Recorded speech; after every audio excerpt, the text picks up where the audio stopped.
அன்பர்களே, நண்பர்களே, உங்கள் வாழ்வின் இனிய காலை வணக்கம். இன்னைக்கு டிசம்பர் 19, அதாவது டிசம்பர் மாதம் 19ஆம் தேதி, மார்கழி மாதம் 4ஆம் தேதி, வியாழக்கிழமை. சதுர்த்தி திதி 10-3 வரை, அதற்கு மேல் பஞ்சமி திதி, ஆயில்ய நட்சத்திரம்.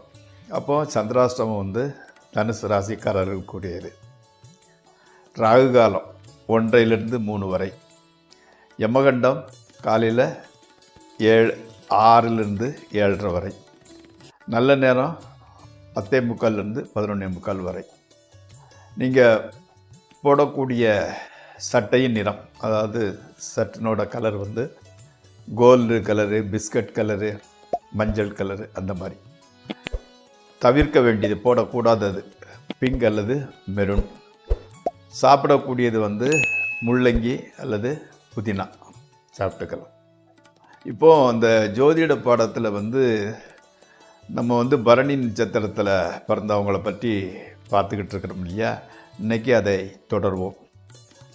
இப்போ பரணி நட்சத்திரம் 3ஆம் பாதம், அதில் முற்பகுதியில் இப்போ கிட்டத்தட்ட 24 மணி நேரம் ஒரு நட்சத்திரம் இருக்கதாக இருந்தால், ஒரு பாதம் 6 மணி நேரம் கணக்கு.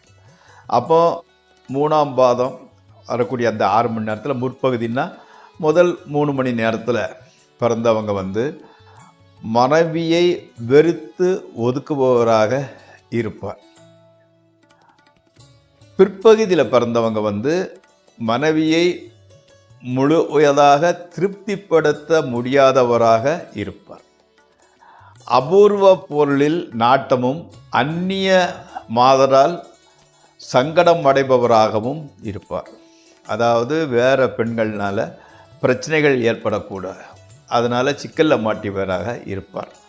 தாய் தந்தைக்கு பொருள் உதவி புரிவார். தீர்த்த யாத்திரை செல்வதில் ஆர்வம் இருக்கும், அதிகம் இருக்கும். ஓகே, இப்போது நம்ம ராசி பலன் நிகழ்ச்சிக்குள் செல்வோம். இந்த ராசி பலன் நிகழ்ச்சி உங்களுக்கு பயன்படுமாயின், உபயோகப்படுமாயின் அதை சப்ஸ்கிரைப் செய்யவும், நண்பர்களுடன் பகிர்ந்து கொள்ளவும். வாருங்கள், நிகழ்ச்சிக்குள் செல்வோம். இன்றைக்கி மேசராசிக்காரர்களுக்கு மிக உன்னதமான பலன்கள் நடைபெற வாய்ப்புள்ளது. உத்தியோகத்தில் இருக்கிறவங்களுக்கு உத்தியோகத்தில் பிரச்சனை எதுவும் ஏற்படுவதில்லை. ஸ்பெக்குலேஷன், ட்ரேடிங், இந்த மாதிரிப்பட்ட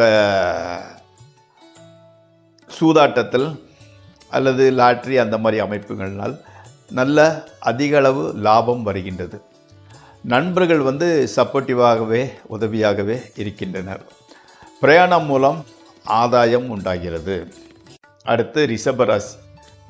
வெளிநாட்டு தொடர்புடைய தொழில் செய்பவர்களுக்கு மிகப்பெரிய நல்ல வாய்ப்பு கிடைக்கிறது. இன்சூரன்ஸு, ரயில்வே, கேஸு, ஸ்கிராப்பு போன்ற துறைகளில் உள்ளவர்களுக்கு நல்ல வாய்ப்பு சேர்கின்றது. உடம்பில் அதிக அளவு ஹீட்டு ஜாஸ்தி ஆகிட்டு போது, உஷ்ணம் உண்டாகிறது. கணவன் மனைவி உறவு ஓரளவு நன்றாகவே இருக்கின்றது. அடுத்து மிதுன ராசி.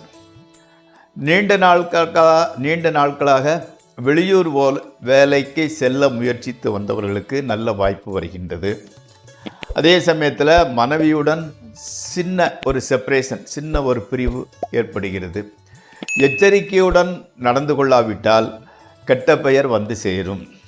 தொழில் விரிவாக்கம் செய்யணும்னு நினச்சிக்கிட்டீங்க, எக்ஸ்பேண்ட் பண்ணணும்னு நினச்சிக்கிட்டீங்க, அது நினச்ச அளவுக்கு ஸ்பீடாக போகிறதில்ல, கொஞ்சம் ஸ்லோவாகவே மந்தமாகவே நகர்கின்றது. அடுத்து கடகராசி. எவ்வளவு பணம் வந்தாலும் கையில் தங்குறதில்ல. நீங்கள் பேசுவதை சுற்றத்தினர் தவறாக புரிந்து கொண்டு உங்கள் மீது மனவருத்தப்படுகின்றனர்.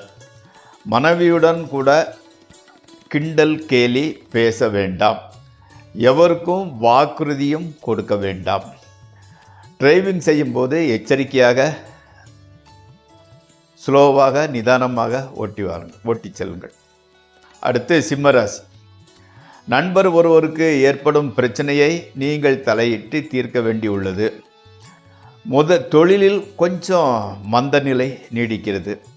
உத்தியோகம் பார்க்கிறவர்களுக்கு கூட உத்தியோகத்தில் வந்து ஒரு ஆத்ம திருப்திங்கிறது இல்லை. இன்பமும் துன்பமும் மாறி மாறி நடக்கிறது. மனைவியுடனான உறவு ஓரளவு பரவாயில்லை. அடுத்து கன்னிராசி. திருமணம் ஆகாதவர்களுக்கு திருமணமும், நீண்ட நாட்களாக குழந்தை பாக்கியம் இல்லாதவர்களுக்கு குழந்தை பாக்கியமும் உண்டாகிறது. உத்தியோகத்தில் உள்ளவர்களுக்கு ப்ரமோஷன் அல்லது ஊதிய உயர்வு கிடைக்கிறது. மன மகிழ்ச்சிக்காக அந்த மன மகிழ்ச்சியை ஊட்டக்கூடிய, மகிழ்ச்சியை தரக்கூடிய சம்பவங்கள் நடக்கின்றன. குடும்பத்தில் எல்லோரும் ஓரளவு மகிழ்ச்சியாகவே இருக்கின்றனர். அடுத்து துளாராசி. ஸ்பெக்குலேஷன், ட்ரேடிங் ஆகியவற்றை தவிர்க்கவும். புதிய வாகனம், துணிமணி வாங்குகிறீர்கள். தொழிலில் வந்து கொஞ்சம் தடங்களும் ஏற்பட்டால் கூட பிரச்சனைகளை சரி செய்து விடுகின்றீர்கள். குடும்பத்தில் வந்து சுப நிகழ்ச்சிகளும் 1-2 விரும்பத்தகாத நிகழ்ச்சிகளும் சேர்ந்தே நடக்கின்றன. அடுத்து விருச்சிக ராசி. குளிர்ந்த நீரில் நீராடுவது, குளிர்ந்த பானங்கள் அருந்துவது ஆகியவற்றை தவிர்க்கவும். தேவையான, அதாவது வந்து அந்த மனக்கவலை, அதை வந்து நினச்சி ஒன்றும் ஆக போகிறதில்ல. தேவையில்லாத மனக்கவலை வந்து தூக்கத்தை கெடுக்கிறது. அன்னையின் ஆரோக்கியம் கொஞ்சம் பாதிப்படைகிறது. மாணவர்களுக்கு கல்வியில் ஆர்வம் குறைகின்றது. கணவன் மனைவி உறவு ஓகே, ஒன்றும் பிரச்சனை எதுவும் இல்லாமல் செல்கின்றது. அடுத்து தனுசு ராசி. இன்றைக்கி வந்து சந்திராஷ்டம தினம். அதனால் வந்து புதிய முயற்சி, ஸ்பெக்குலேஷன், ட்ரேடிங் ஆகியவற்றில் ஈடுபட வேண்டாம். குடும்பத்தில் வந்து ஒரு புதிய ஜீவன் உதயமாகிறது. காலையில் மெடிடேஷன் செய்யுங்கள். ஊதாரித்தனமான செலவுகளும் பணவரைமும் குறைகின்றது. அடுத்து மகர ராசி. உத்தியோகம் செய்பவர்களுக்கு மேலதிகாரிகள் அனுகூலமாக இருக்கின்றனர். பதவி உயர்வும் சிலருக்கு கிடைக்கின்றது. மேலதிகாரிகள் கூட பதவி உயர்வு அல்லது ஊதிய உயர்வுக்கு சிபாரிசு செய்கின்றார்கள். ஸ்பெக்குலேஷன், ட்ரேடிங் ஓரளவு லாபம் வருகின்றது. கணவன் மனைவி உறவு மகிழ்ச்சியாகவே நீடிக்கிறது. அடுத்து கும்பராசி. அதே மாதிரி வந்து சோம்பல் தன்மை அதிகரிக்கிறது. தொழிலில் மந்தநிலை மட்டுமில்லாமல் பணத்தட்டுப்பாடும் மிகவும் அதிகரிக்கிறது. வாழைக்காய், கொத்தவரங்காய் ஆகியவற்றை சாப்பாட்டில் சேர்த்து கொள்ள வேண்டாம். கடன் அதிகம் வாங்க வேண்டி உள்ளது. எவ்வளவுதான் பிரச்சனைகள் இருந்தால் கூட வீட்டுக்கு வந்தவுடன் மகிழ்ச்சி தொற்றிக்கொள்கிறது. கணவன் மனைவி உறவு கூட நன்றாகவே இருக்கின்றது. அடுத்து மீன ராசி. வரவுக்கு மேல் செலவு ஏற்படுகிறது. அதே மாதிரி வந்து ஷூ, செப்பல் ஆகியவெல்லாம் வந்து ஸ்டாண்டர்டு கம்பெனியில் வாங்கி, ஸ்டாண்டர்டு கம்பெனி தயாரிப்பை பார்த்து வாங்கவும். அப்படின்னா அந்த விலை கம்மி உள்ளது போட்டுன்னா காரில் பிரச்சனை வர்றதுக்கு வாய்ப்பு இருந்து கொண்டிருக்கிறது. பிரயாணங்களினால் எதுவும் ஆதாயம் கிடைக்கப் போவதில்லை. அதனால் வந்து பிரயாணத்தை குறைத்து கொள்ளுங்கள்.